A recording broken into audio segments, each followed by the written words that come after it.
Hello and welcome to Edupedia World. It is the solution of IIT JEE Mains 2015 for chemistry. The question number 1 is from solution and the subtopic is colligated properties and the relative lowering of vapor pressure. The question says the vapor pressure of acetone at 20 degrees Celsius is 185 torr. When 1.2 grams of a non-volatile substance was dissolved in 100 grams of acetone at 20 degrees Celsius, its vapor pressure was 183 torr. The molar mass in grams per mole of the substance is, and the options are 488, 32, 64, 128. The formula used here is Kiryas solute is equal to delta P divided by P naught solvent, where Kiryas solute is the mole fraction of the solute, delta P is the decrease in the vapor pressure of the solvent on adding the solute, and P naught solvent is the original vapor pressure of the solvent.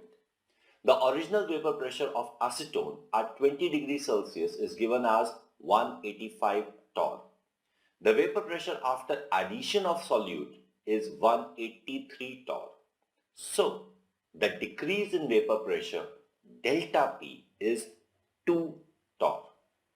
Using the formula Kiryas solute is equal to delta P divided by P naught solvent, we get the mole fraction of the solute as 2 divided by 185.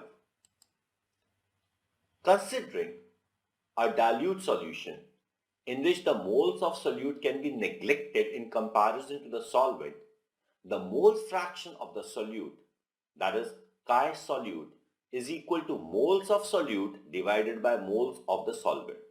Now, this is equal to mass of the solute divided by the molar mass of the solute, which will give us the moles of the solute, while the mass of the solvent divided by molar mass of the solvent will give us the moles of the solvent.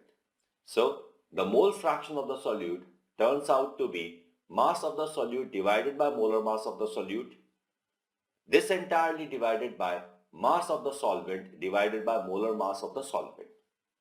The solvent is acetone, CH3COCH3, with molar mass 58 grams per mole. The mass of the acetone given is 100 grams and of solute is 1.2 grams. Substituting in the formula, the equation becomes mole fraction of the solute is equal to moles of the solute divided by moles of the solvent, which is equal to the mass of the solute divided by molar mass of the solute, and whole divided by mass of the solvent divided by molar mass of the solvent, which is equal to 1.2 divided by molar mass of the solute, whole divided by 100 divided by 58. Equating with the mole fraction of the solute obtained by the previous equation, we get mole fraction of the solute is equal to 2 by 185, which in turn is equal to 1.2 divided by molar mass of the solute divided by 100 by 58. Now, the molar mass of the solute turns out to be equal to 1.2 multiplied by 58 into 185 divided by 100 multiplied by 2. This comes out to be 64.38, which can be approximately taken as 64 grams per mole. Second question is from the chapter Surface Chemistry and the subtopic Adsorption. The question says 3 grams of activated charcoal was added to 50 milliliter of acetic acid solution, which is 0.06 normal, in a flask. After an hour, it was filtered and the strength of the filtrate was found to be 0.042 normal. The amount of acetic acid adsorbed per gram of charcoal is, the options are 54 milligram, 18 milligram, 36 milligram and 42 milligram. Now, activated charcoal is prepared by heating the normal charcoal to a higher temperature. This removes the various gas molecules sticking on its surface and makes the surface free to take up any other substance. When activated charcoal is put in a solution of acetic acid, the charcoal adsorbs the acetic acid and the concentration of acetic acid in the solution decreases. Here, the acetic acid is the adsorbate and charcoal is the adsorbent. The adsorption is mentioned as the mass of adsorbate per unit mass of adsorbent. The mass of adsorbate is represented as X and the mass of adsorbent or the moles of adsorbent is represented as M. The initial concentration of acetic acid which is given is 0.06 normal. The final concentration of acetic acid after adsorption has taken place is 0.042 normal. The change in concentration of acetic acid is 0.06 minus 0.042 and that turns out to be 0.018 normal. The total volume of the solution given is 50 milliliter. The total change in millimoles or milliequivalents is equal to the change in normality multiplied by the volume in milliliters. That is equal to 0.018 multiplied by 50. We need to understand here is that acetic acid is a monobasic acid. It has one replaceable hydrogen. Hence, its equivalent is equal to its mole. The total change in mass in milligram is equal to the change in millimoles into molar mass. That is equal to 0.018 into 50 into 60 milligrams, where 60 is the molar mass of acetic acid. The mass of charcoal given is 3 grams. So mass of acetic acid adsorbed per gram of activated charcoal will turn out to be 0.018 divided by 3 multiplied by 50 multiplied by 60, that is 18 milligrams. The next question is from atomic structure. The subtopic Bohr theory, and that is hydrogen spectra. Question says, which of the following is the energy of a possible excited state of hydrogen? And the options are plus 6.8 electron volts, plus 13.6 electron volts, or minus 6.8 electron volts, or minus 3.4 electron volts. This question demands the answer to be chosen from the options. The question typically has infinite answers. So we have to find the answers till one of them matches the options given. Energy of the electron in any shell of hydrogen is given by the expression En is equal to E naught by n square, where E naught is the energy of the electron in the first shell of hydrogen. The value is minus 13.6 electron volts per atom. The first excited state would be the second energy state, that is n equal to 2, while the second excited state would be the third energy state, that is n equal to 3, and so on. The energy of the first excited state would be En is equal to minus 13.6 divided by 2 square. Now this turns out to be minus 3.4 electron volts. This is an option in the question, so this is the answer. The next question is from P block elements, and that too from group 17 halogens, and out of that of interhalogen compounds. Question says, which among the following is the most reactive? And the options are ICl, that is iodine chloride, Cl2, Br2, or I2. An interhalogen compound is a molecule which contains 2 or more different halogen atoms, that is fluorine, chlorine, bromine, iodine, or astatine, and no atoms of elements from any other group. Typically, interhalogen bonds are more reactive than diatomic halogen bonds because interhalogen bonds are weaker than diatomic halogen bonds. Except for F2, interhalogen compounds like ICl have a charge separation and a polarity. Hence, it is easier for the species with charge separation such as water to react with them. So, the most reactive amongst these species is ICl, that is iodine chloride. The next question is from polymers. The question says, Which polymer is used in the manufacture of paints and lacquers? Options are polyvinyl chloride, bakelite, glyptal, or polypropene. Polyvinyl chloride, PVC, is a widely used plastic containing carbon, hydrogen, and chlorine. It is produced by the process of polymerization. Molecules of vinyl chloride monomers combine to make long-chain molecules of polyvinyl chloride. This synthetic polymer is relatively cheap and easy to mold. Bakelite or polyoxybenzyl methylene glycol anhydride is an early plastic.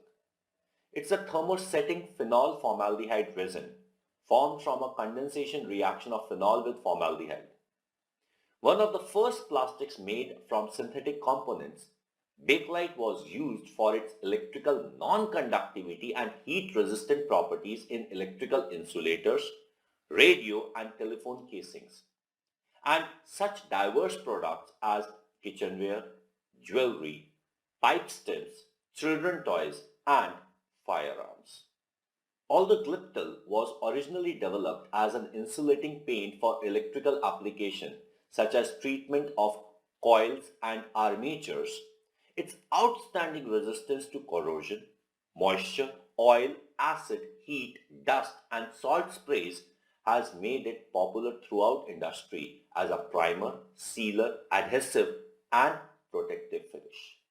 Polypropylene, PP, also known as polypropene, is a thermoplastic polymer used in a wide variety of applications including packaging and labeling, textiles, example ropes, thermal underwear and carpets, stationery, plastic parts and reusable containers of various types, laboratory equipments, loudspeakers, automotive components and polymer banknotes.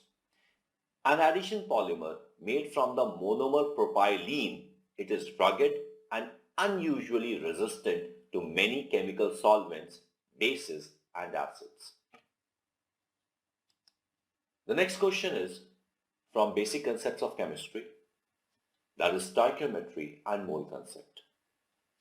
The question says, the molecular formula of a commercial resin used for exchanging ions in water softening is C8H7SO3Na. Molar mass 206. What would be the maximum uptake of calcium ions by the resin when expressed in mole per gram resin?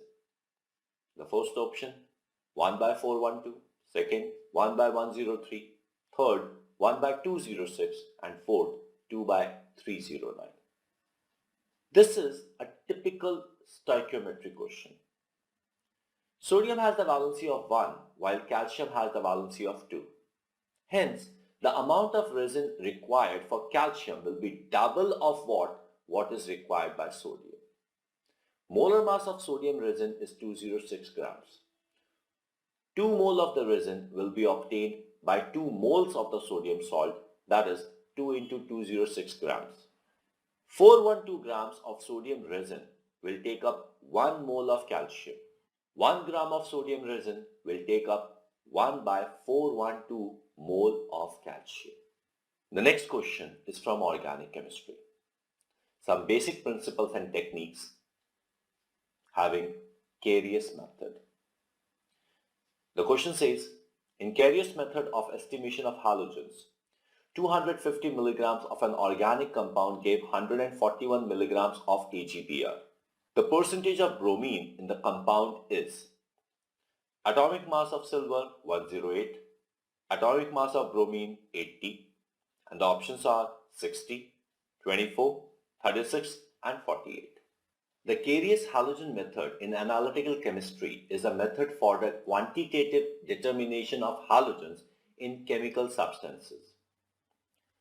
A known mass of an organic compound is heated with fuming nitric acid in the presence of silver nitrate contained in a hard glass tube known as the Kiryas tube in a furnace. Carbon and hydrogen present in the compound are oxidized to carbon dioxide and water. The halogen present forms the corresponding silver halide, that is AgX. It is filtered, washed, dried and weight. The atomic mass of bromine is 80. Atomic mass of silver is 108. In Kiryas method, 80 grams of bromine will give 188 grams of silver bromide precipitate. 188 grams of silver bromide is given by 80 grams of bromine. 141 milligrams of silver bromide is given by 80 divided by 188 multiplied by 141 milligrams of bromine. Total mass of the organic compound given to us is 250 milligrams. 250 milligrams of organic compound contains 80 divided by 188 into 141 milligrams of bromine. The percentage of bromine in the compound is 80 divided by 188 multiplied by 141 divided by 250 into 100. That turns out to be 24. So, the compound contains 24% bromine. The next question can be considered of chemical kinetics, that is of activation energy, or it may be considered of p block elements.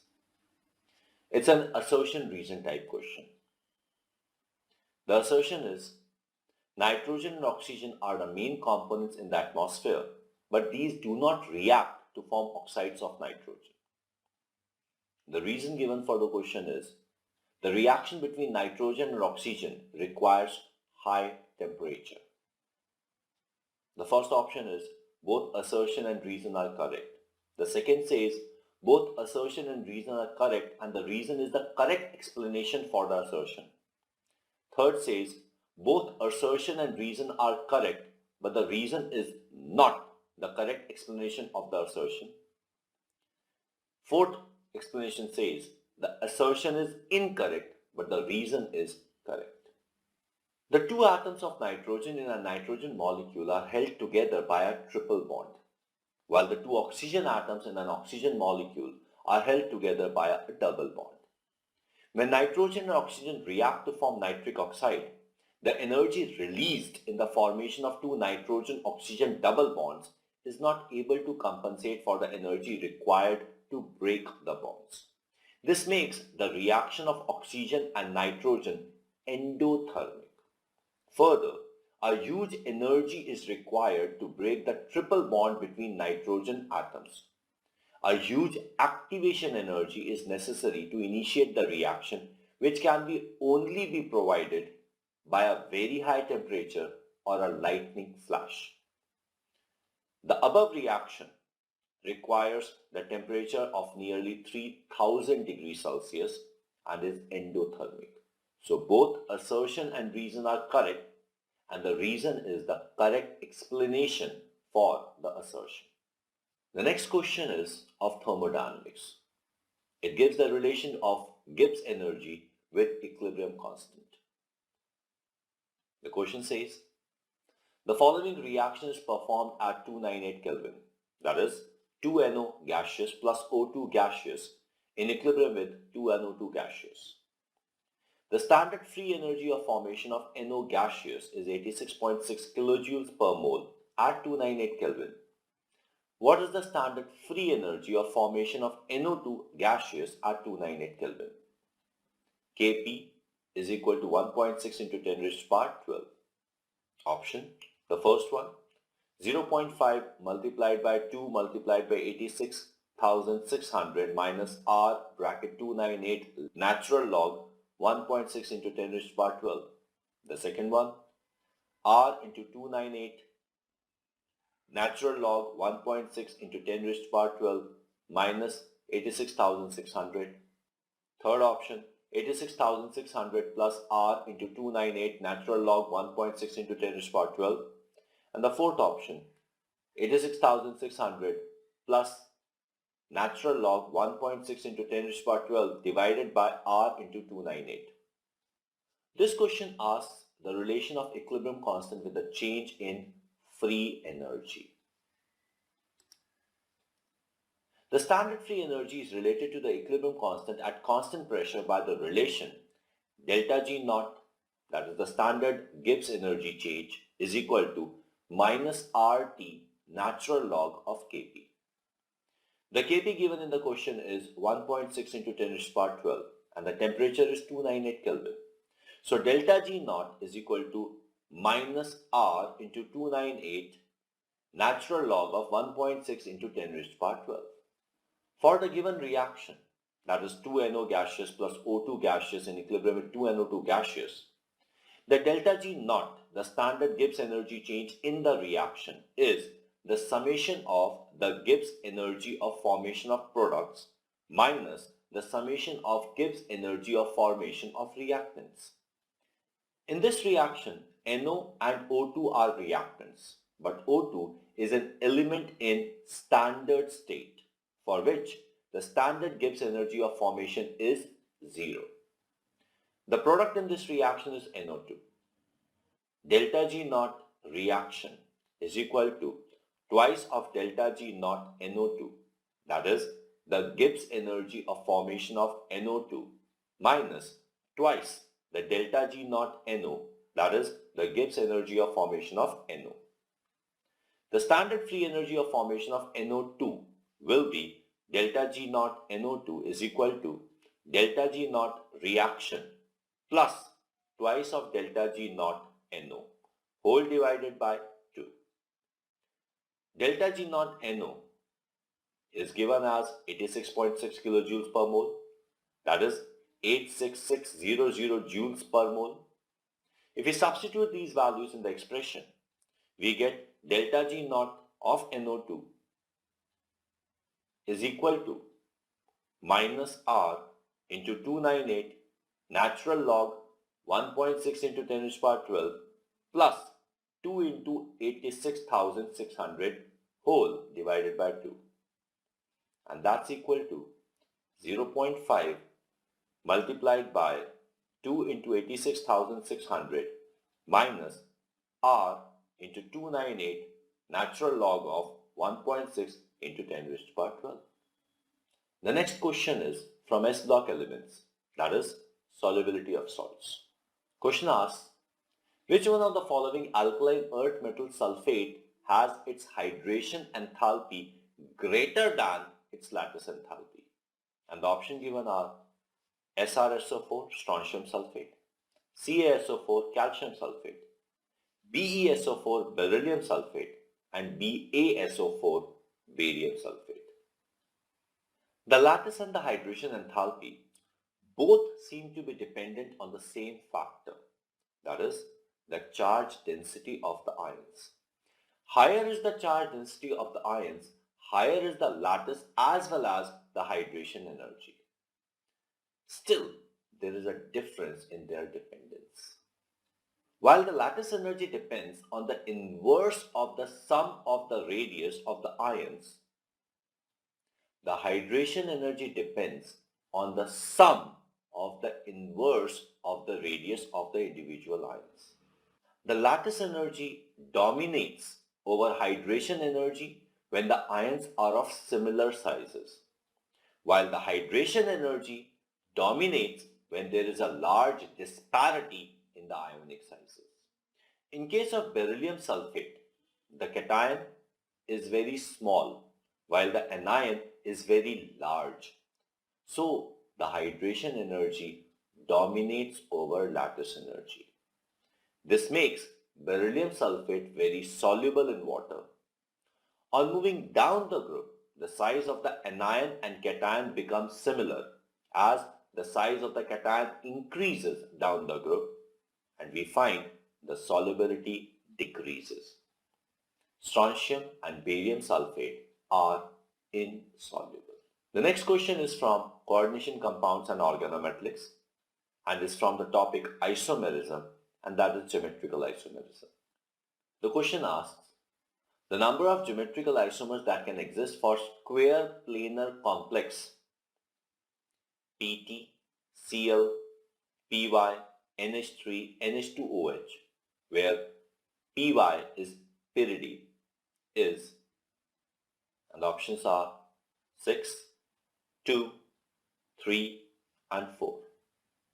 The geometrical isomers are compounds which differ only in angle between any two reference groups.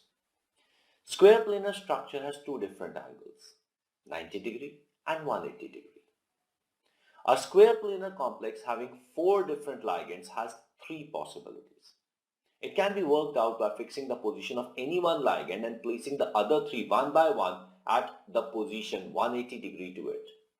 Hence, there are in total three geometrical isomers to the given square planar complex. The next question is from haloalkanes and haloarenes.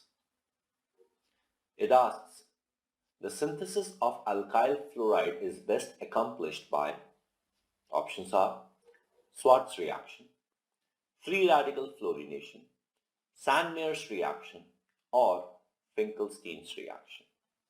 The partial fluorination of non-polar organic polyhalides, mostly aliphatic, with antimony trifluoride in the presence of antimony pentachloride or chlorine is generally referred to as the Schwarz reaction.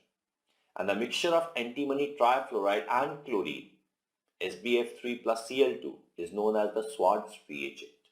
The free radical fluorination would cause exhaustive fluorination, forming a mixture of compounds and also cause cleavage of carbon-carbon bonds. The Finkelstein reaction, named after the German chemist Hans Finkelstein, is an SN2 reaction, that is, substitution nucleophilic bimolecular reaction, that involves the exchange of one halogen atom for another. Halide exchange is an equilibrium reaction, but the reaction can be driven to completion by exploiting the differential solubility of halide salts or by using a large excess of the halide salt. The classic Finkelstein reaction entails the conversion of an alkyl chloride or an alkyl bromide to an alkyl iodide by treatment with a solution of sodium iodide in acetone. Sodium iodide is soluble in acetone and sodium chloride and sodium bromide are not. The reaction is driven towards product by mass action due to the precipitation of the insoluble salt. For example, bromoethane can be converted to iodoethane by treatment with sodium iodide in acetone. The Sandman reaction is a chemical reaction used to synthesize aryl halides from aryl diazonium salts. It is named after the Swiss chemist Traugott Sandmeyer. The reaction is a method of substitution of an aromatic amino group via preparation of its diazonium salt followed by its displacement with a nucleophile, often catalyzed by copper-1 salts. The nucleophile can include halide ions, cyanide, thiols, water, and others. The reaction does not proceed well with a fluoride anion, but fluorination can be carried out using tetrafluoroborate anions, that is termed as Waals-Force reaction. Next question is from bonding, and that too intermolecular interactions. The question says, the intermolecular interaction that is dependent on the inverse cube of distance between the molecules is hydrogen bond, ion-ion interaction, ion dipole interaction, or London force. Intermolecular forces are the forces of attraction or repulsion which act between neighboring particles, which could be atoms, molecules, or ions. They are weak compared to the intramolecular forces, that is the forces which keep a molecule together. For example, the covalent bond involving the sharing of electron pairs between atoms is much stronger than the forces present between the neighboring molecules. They are an essential part of force fields frequently used in molecular mechanics. A hydrogen bond is the attraction between the lone pair of an electronegative atom and a hydrogen atom that is bonded to either nitrogen, oxygen, or fluorine. The hydrogen bond is often described as a strong electrostatic dipole-dipole interaction. However, it also has some features of covalent bonding. It is directional, stronger than a van der Waals interaction, produces interatomic distances shorter than the sum of van der Waals radii, and usually involves a limited number of interaction partners, which can be interpreted as a kind of valence.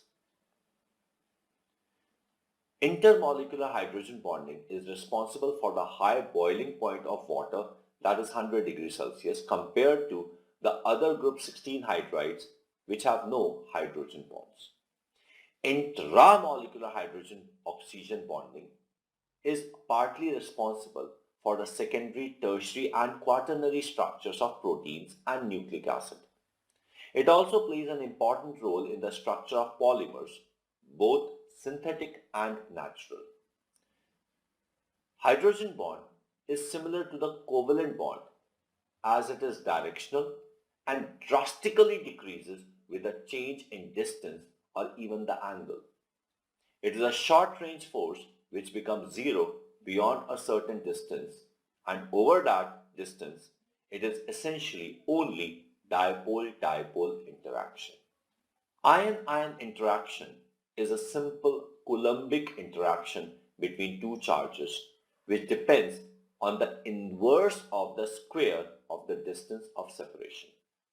Ion dipole and ion-induced dipole forces are similar to dipole-dipole and induced dipole interactions, but involve ions instead of only polar and non-polar molecules. Ion dipole and ion-induced dipole forces are stronger than dipole-dipole interaction because the charge of any ion is much greater than the charge of a dipole moment.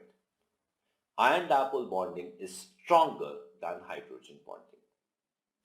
An ion dipole force consists of an ion and a polar molecule interacting. They align so that the positive and the negative groups are next to one another, allowing for maximum attraction. An ion-induced dipole force consists of an ion and a non-polar molecule interacting. Like a dipole-induced dipole force, the charge of the ion causes distortion of the electron cloud on the non-polar molecule. The ion-dipole interaction can be simply derived using the expression for a dipole, and it turns out to be dependent inversely on cube of the distance of separation. The van der Waals force arises from the interaction between uncharged atoms or molecules, leading not only to such phenomenon as the cohesion of the condensed phases and physical adsorption of gases, but also to a universal force of attraction between macroscopic bodies. The dominant contribution is the dispersion or London force, that is, fluctuating dipole-induced dipole, which arises due to the non-zero instantaneous dipole moments of all atoms and molecules. Such polarization can be induced either by a polar molecule or by the repulsion of negatively charged electron clouds in non-polar molecules. Thus, London interactions are caused by random fluctuations of electron density in an electron cloud. An atom with a large number of electrons will have a greater associated London force than an atom with fewer electrons. The dispersion, that is the London force, is the most important component because all materials are polarizable, whereas Chiasm and Debye forces require permanent dipoles. The London interaction is universal and is present in an atom-atom interaction as well. For various reasons, London interaction, that is dispersion, have been considered relevant for interaction between macroscopic bodies in condensed system. Hamaker developed the theory of van der Waals between macroscopic bodies in 1937 and showed that the additivity of these interactions renders them considerably more long range. The energy of this type of interaction can be expressed by the equation V is equal to 3I alpha square divided by 4R raised to power 6, where R is the distance of separation, alpha is the polarizability, and I is the ionization potential. So the answer to this question is ion-dipole interaction, which depends on the inverse of the third power, that is the cube of the distance. The next question is from metallurgy, that is general principles and process of isolation of elements. The subtopic aluminium extraction. Question says, in the context of Hall-Heroult's process for the extraction of aluminium, which of the following statement is false? The first one, Na3AlF6 serves as the electrolyte. The second, carbon monoxide and carbon dioxide are produced in this process. Third, Al2O3 is mixed with calcium fluoride CaF2, which lowers the melting point of the mixture and brings conductivity. And the fourth, aluminium ion is reduced at the cathode to form aluminium. In the metallurgy of aluminium, purified aluminium oxide is mixed with Na3AlF6 or CaF2, which lowers the melting point of the mix and brings conductivity. The fused matrix is electrolyzed. Steel cathode and graphite anode are used. The overall reaction may be taken as twice of aluminium oxide reacting with thrice of carbon to give 4 of aluminium plus 3 of carbon dioxide. The oxygen liberated at anode reacts with the carbon of anode producing carbon monoxide and carbon dioxide. The electrolytic reactions are cathode, aluminium ions in molten state consume 3 electrons to give aluminium liquid, while at anode the carbon solid reacts with oxygen oxide ion of the melt to give carbon monoxide or carbon dioxide. Carbon monoxide is given out with release of 2 electrons, while carbon dioxide is given out with release of 4 electrons. So the false statement is that it is cryolite which behaves as electrolyte.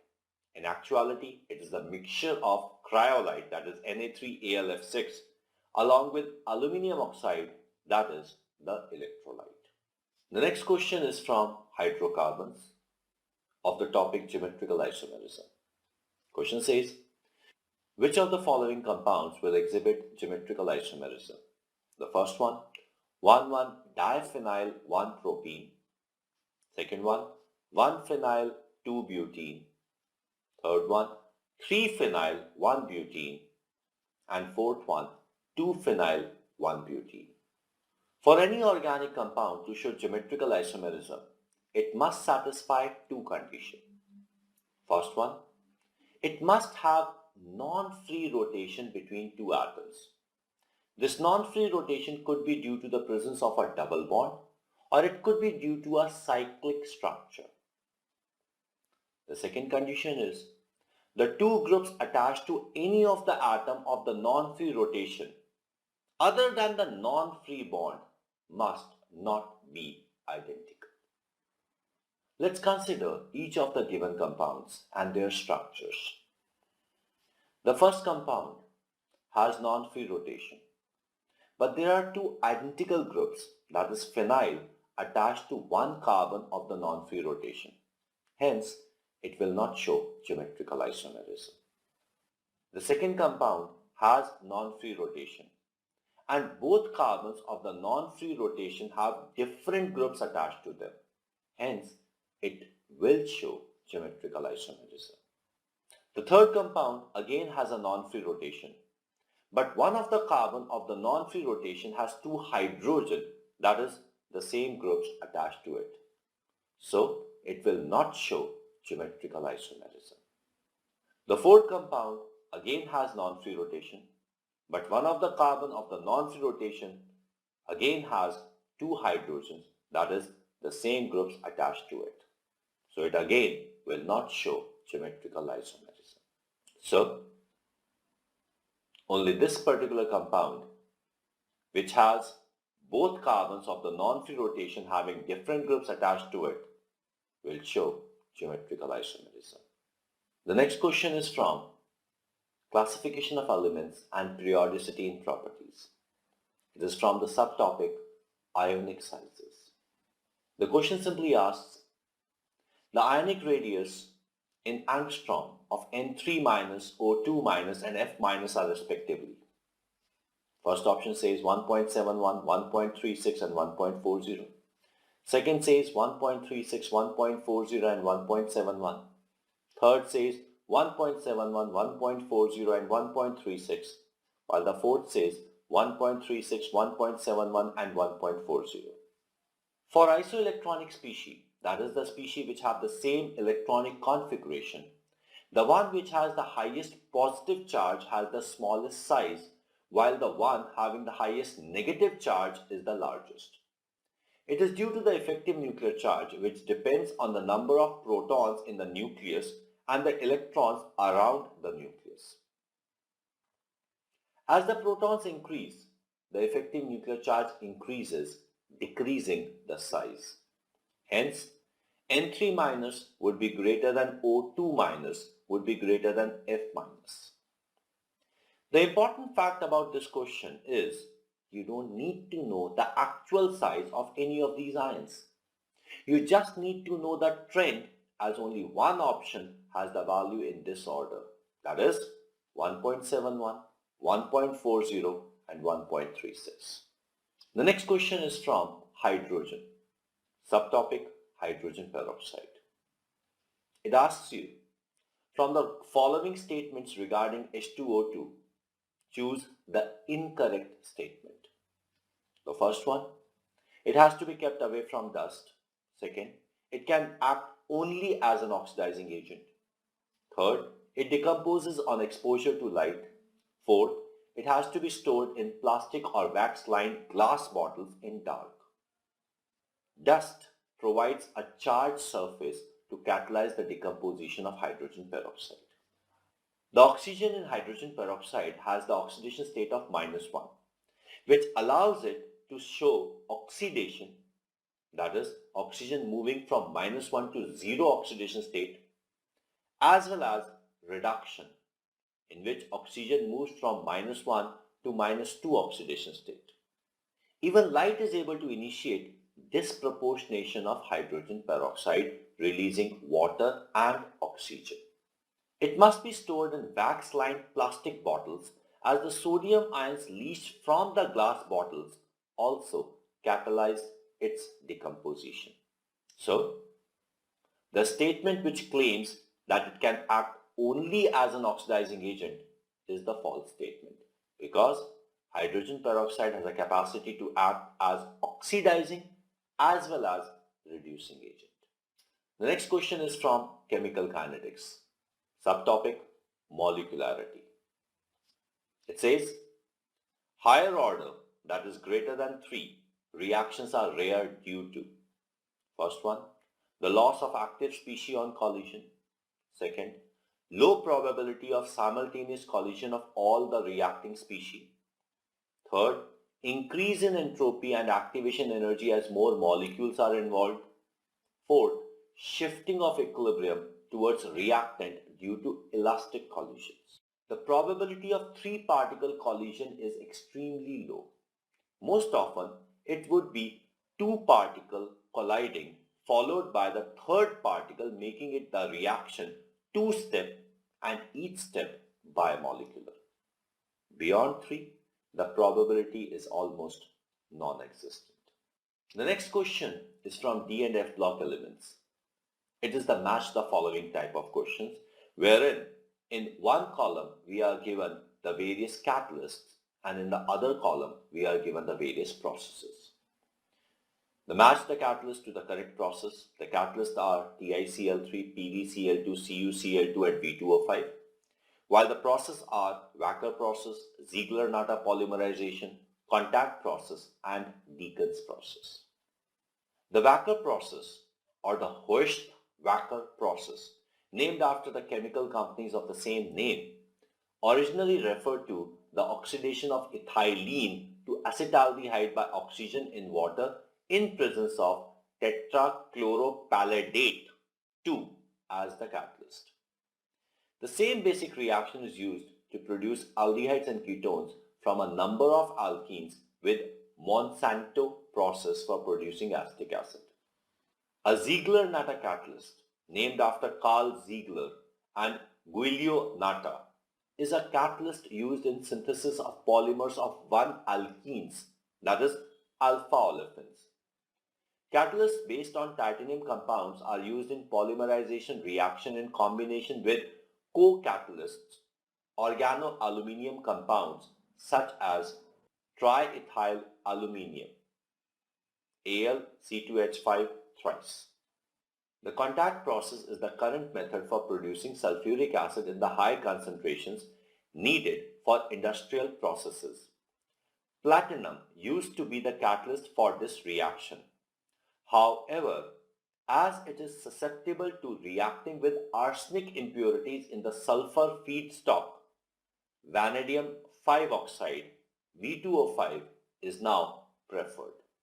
The Deccan process is a process used during the manufacture of alkalis.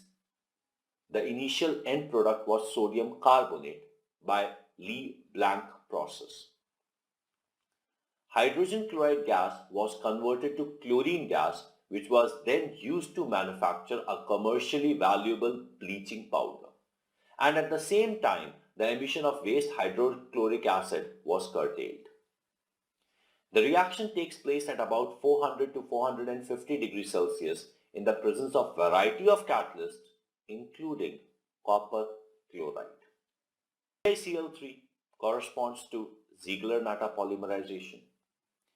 PdCl2 corresponds to Wacker process.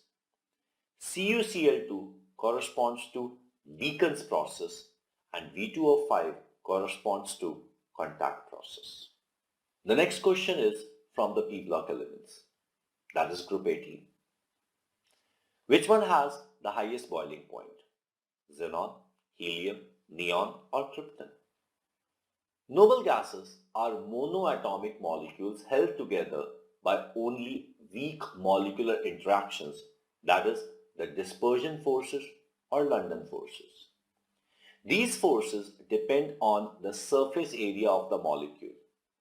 Larger is the surface area, easier it is to polarize the electrons, and stronger are the forces. Stronger forces hold the particles and the boiling point increases. Amongst the choices given, Xc, xenon, is the heaviest and the largest noble gas. So, it obviously has the highest boiling point. The next question is from organic chemistry from amines, that is nitrogen containing compounds. In the given reaction, that is the reaction of para-toluidine in presence of NaNO2 HCl at 0 to 5 degrees Celsius, it gives a product D, which on reacting with cuprous cyanide in presence of KCN and heat gives a product E along with release of nitrogen. So what would be the product E? The reaction of primary aromatic amine with sodium nitrite in acidic medium forms diazonium salt. This can undergo Sandman's reaction with copper cyanide as catalyst and potassium cyanide to give a cyano product. The next question is from inorganic salt analysis. The question simply asks, which of the following compound is not colored yellow? Options are barium chromate, zinc ferrocyanide, potassium cobaltinitrite, and ammonium arsenomolybdate. In the analysis of fifth group of the salt analysis, the white precipitate obtained on addition of ammonium carbonate in presence of ammonium hydroxide and ammonium chloride is dissolved in acetic acid. If the salt contains barium, barium acetate is obtained. Addition of potassium chromate to barium acetate gives a yellow precipitate of barium chromate. In the confirmatory test of cobalt in the analysis of fourth group, the precipitate obtained after passing hydrogen sulfide is dissolved in aqua regia, that is, 3 parts of concentrated hydrochloric acid with 1 part of concentrated nitric acid. It gives cobalt 2 chloride. The solution is heated to dryness and cooled. It is dissolved in water and neutralized with ammonium hydroxide. It is then treated with a strong solution of potassium nitrite. When the solution is acidified with dilute acetic acid, a yellow precipitate of the complex of cobalt named potassium hexanitrito cobaltate 3 is formed. This can be used as a test for cobalt, nitrite, or even potassium. When potassium ferrocyanide solution is added to zinc solution after neutralization by ammonium hydroxide, a white or bluish white precipitate of zinc ferrocyanide appears. If group 2 precipitate dissolves in yellow ammonium sulfide and the color of the solution is yellow, this indicates the presence of arsenic 3+ ions.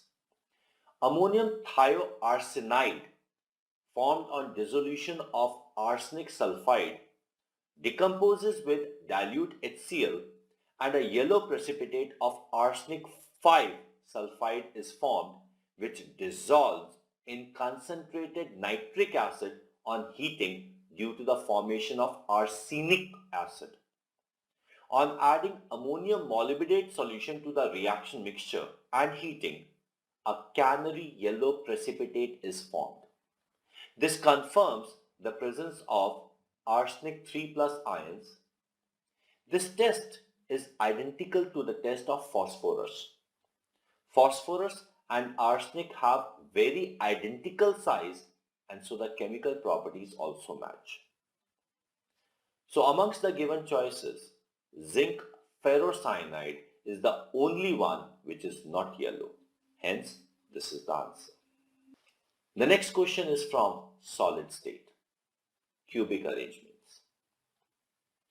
Sodium metal crystallizes in a body-centered cubic lattice with a unit edge length of 4.29 angstrom. The radius of the sodium atom is approximately the options 0.93 angstrom, 1.86 angstrom, 3.22 angstrom, and 5.72 angstrom. In a body-centered cube, there are in total 9 particles. Of these, 8 are present on the corners, while 1 is present in the center of the cube. The size of each particle is the same. Hence, the presence of one particle in the center forces the other 8 particles to move away. So, the particles at the corner do not touch each other. The particles touching each other are the 3 atoms on the body diagonal. The length of the body diagonal is 4 times the radius of the particle. For any cube, the body diagonal is square root of 3 of the edge length A. Hence, root 3A is equal to 4R. The given value of A is 4.29 angstrom. Substituting, we get root 3 multiplied by 4.29 is 4R. So R will be root 3 into 4.29 divided by 4, that is equal to 1.73 into 4.29 divided by 4, that is equal to 1.86. So the radius of the sodium atom would be 1.86 angstrom. You might be confused that how would you solve such a tedious calculation. This was the ideal method to solve this question. But actually, this method was not required. A small logic was enough to solve this question. For any kind of cubic arrangement, the edge length cannot be less than twice the radius and cannot be more than 4 times the radius of the particles making the cube. 0.93 is too less, while 3.22 and 5.72 are too large. So the answer could only be 1.86. Next question is from thermodynamics, and it again involves Gibbs energy and equilibrium. The standard Gibbs energy change at 300 Kelvin for the reaction 2A in equilibrium with B plus C is 2494.2 joules. At a given time, the composition of the reaction mixture is A is equal to half, B is equal to 2 and C is equal to half. The reaction proceeds in R value and E value are given. Options are reverse direction because Q is less than Kc, forward direction because Q is greater than Kc, reverse direction because Q is greater than Kc, or forward direction because Q is less than Kc. The direction of a reaction can be predicted by comparing the values of K and Q. If the magnitude of K is greater than Q, the reaction moves in the forward direction to attain equilibrium, while a lower value of K than Q indicates the backward movement of the reaction. Delta G naught is equal to minus RT ln K. ln K is equal to delta G naught divided by R minus RT. ln K would be equal to 2494.2 divided by minus 8.314 into 300. ln K is equal to minus 1. That means K is equal to 1 by E, that is equal to 1 by 2.718. For the given concentration of the reactant and products, the reaction quotient Q turns out to be 4. The magnitude of Q is greater than K, hence the reaction would proceed in the backward direction. Hence, the answer is reverse direction because Q is greater than Kc. The next question is from hydrocarbons, alkene, subtopic ozonolysis. Which compound would give 5-keto 2-methyl hexanal upon ozonolysis? First one, second, third or fourth. Ozonolysis cleaves the double bond and in its place creates carbonyl compounds. Both the carbon involved in the double bond convert to aldehyde or ketone. The product of ozonolysis of each of these compounds are: the first one gives 5-keto 4-methyl hexanal. The second one gives heptane 2,6-dione. The third one gives 5-keto 2-methyl hexanal. And the fourth one gives 5-keto 3-methyl hexanal.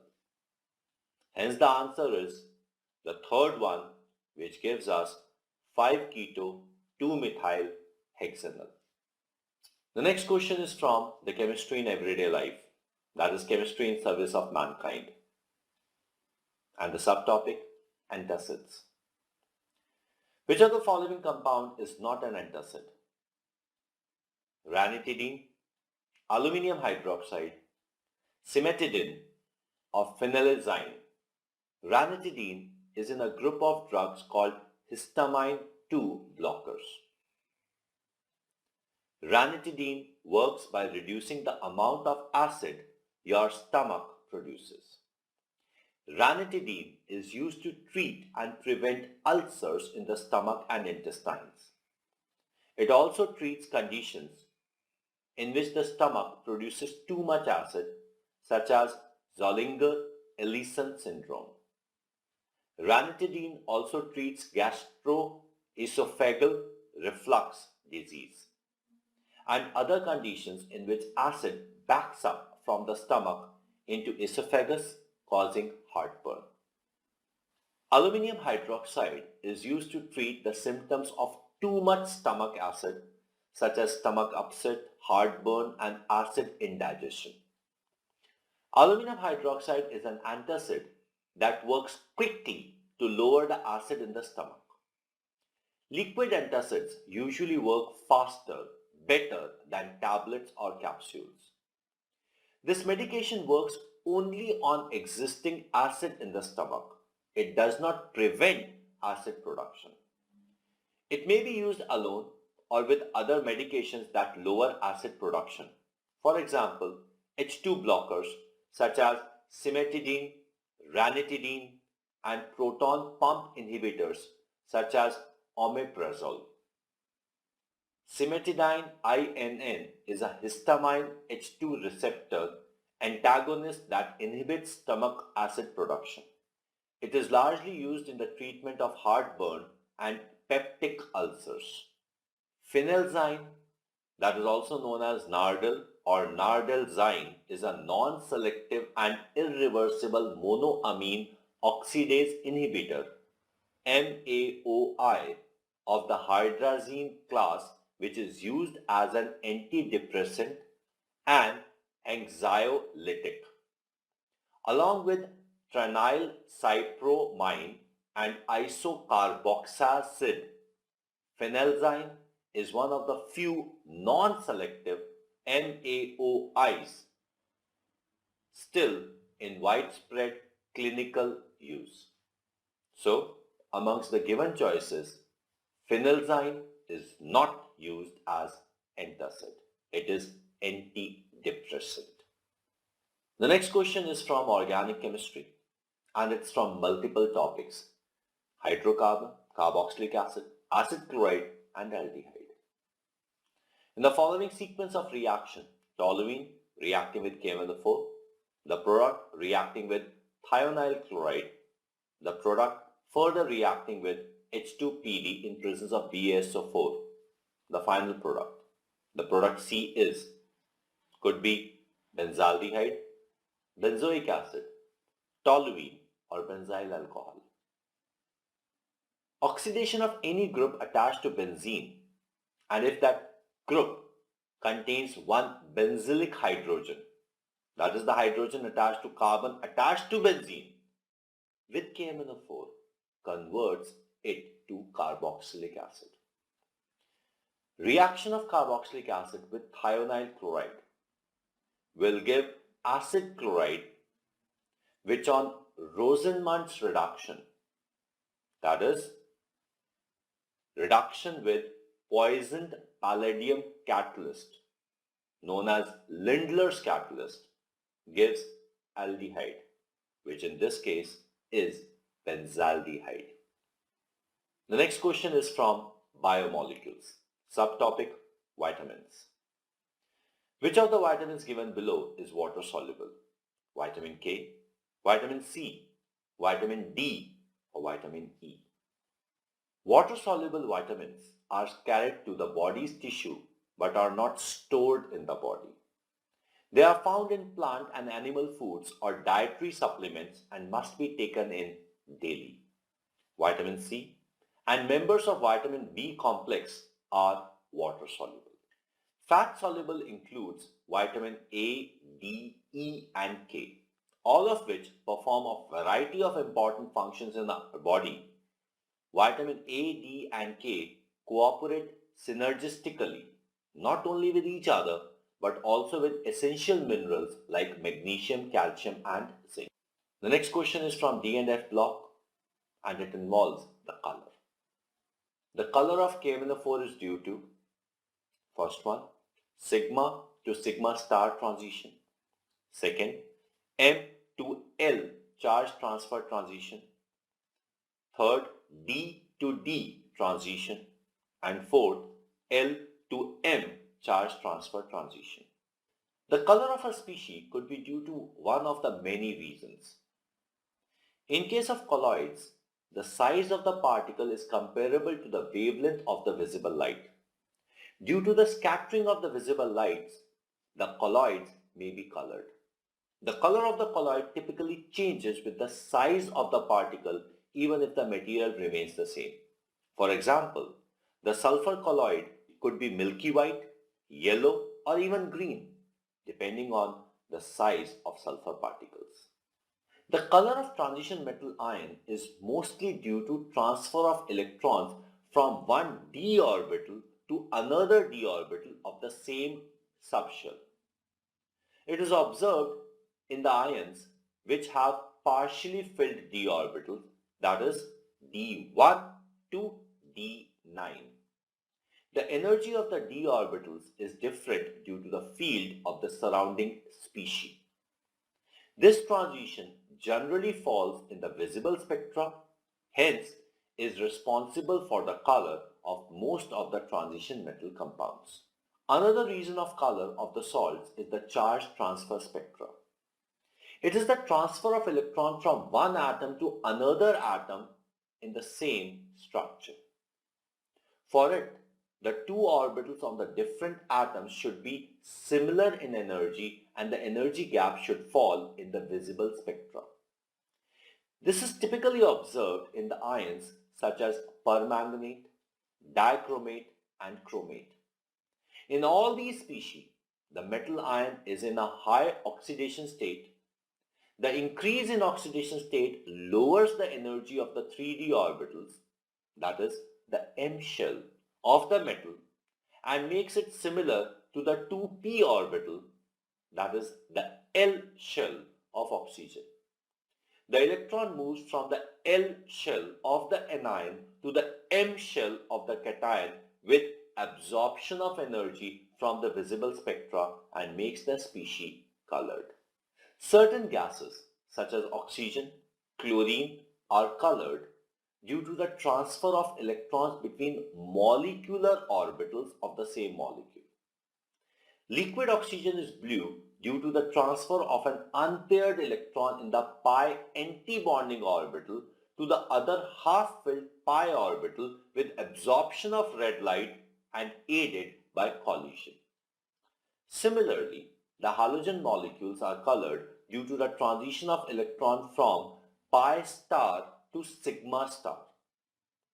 The sigma to sigma star transition typically requires a high energy and falls in the ultraviolet region. So, the color of potassium permanganate is due to the charge transfer from L to M. The next question is from electrochemistry, subtopic electrolysis. 2 Faraday of electricity is passed through a solution of copper sulfate. The mass of copper deposited at the cathode is, the atomic mass of copper is 63.5 AMU. The options are, first one, 127 grams, 0 grams, 63.5 grams or 2 grams. To deposit 1 atom of copper, 2 electrons are required. To deposit 1 mole of copper, 2 mole electrons would be required. The charge of 1 mole of electron is 1 Faraday. So 2 Faraday would deposit 1 mole of copper, that is 63.5 grams of copper. That was the solution of 30 questions. I hope you would have got more information through the solution of these questions. Questions were easy, but they required good understanding and a conscious, slow and steady effort. All the best for your next exam. Thank you for watching Edupedia World videos.